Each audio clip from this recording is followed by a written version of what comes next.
Okay, so I'm going to do a key here for all of the participles that we have in Latin. So far, we have done the present active and the perfect passive, but there are a couple more here. So let me go ahead and start a key here, and I'll choose a verb that I feel is something that we all can recognize pretty easily. Let's do duco, ducera, duxi, ductus, and this verb means to take or to lead. I'm going to focus on that translation when I'm doing this one. Okay, so I'm going to go in the order in which we've learned them, which is maybe a little bit odd. So the first one we learned was the perfect passive participle. And so this one is formed from the perfect stem of the verb, and it ends in the US which is our 2-1-2, right? So this is a first and second declension adjective. And the translation is just generically having been taken. So the verb to take is slightly irregular in English, so it doesn't have the ed form after it. So for our verb, that's going to be ductus Okay, so present active participle comes from the, oh, you know what? I don't know that we should really say perfect stem now that I look at this. I would say it's just simply formed from the fourth principal part. I'm going to change that. Fourth principal part of the verb. Okay, so that's the first one that we learned. Okay, the next one that we learned in chapter 40 is the present active participle. And this one is formed from the present stem. So that one is correct.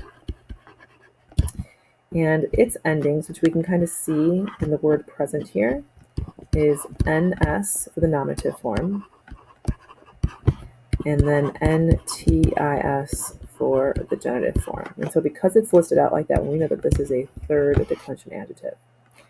And these participles are translated with the ing. So this one is taking, right? So ing is that form. And so for this verb, duco, ducera, we have ducanes, ducentus. So something to note here is that these use the imperfect tense, which is kind of strange. Connecting vowels, right? So those would be in order. I'm going to put these over here. Third, IO, and fourth. So the connecting vowels for each of these conjugations, A, E, E, and then I, E, I, E. These are the vowels that we would see in front of the ins intus, depending on the conjugation of the verb. Okay.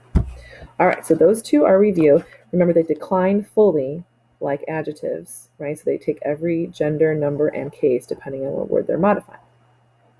Okay, there are two more, and these are formed from the future. But before I get there, I just thought about this, the little hints that we see. So remember how I said that nt right here is a part of the suffix that we see, and it's a part of the word present? Well, if we look at the word perfect, it's perfect. We don't have to change a thing. We simply use the fourth principal part. So it's another little hint on how they're formed. So along that same logic, if we look at the word future, it has the little infix that we use to form the future active participle. So I'll come back to that in just a second. Okay, so these are also formed from the perfect passive participle. Also, you called your fourth principal part, okay?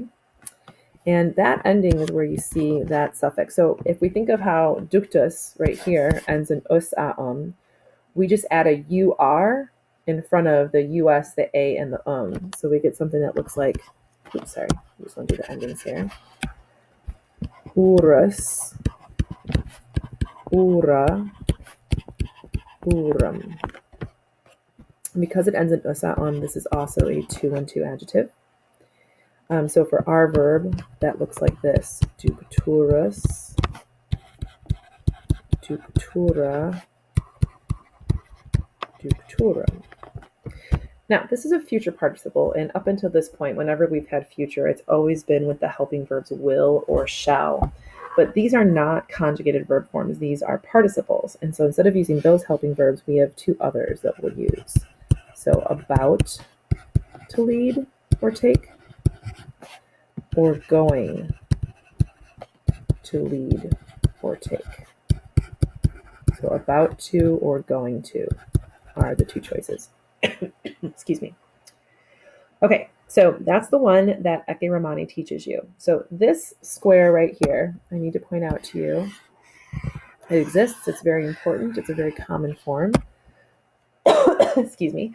But technically, it is not taught until we get to the 3 Latin textbooks. So I've always taught it earlier because we do see some of the forms every now and then.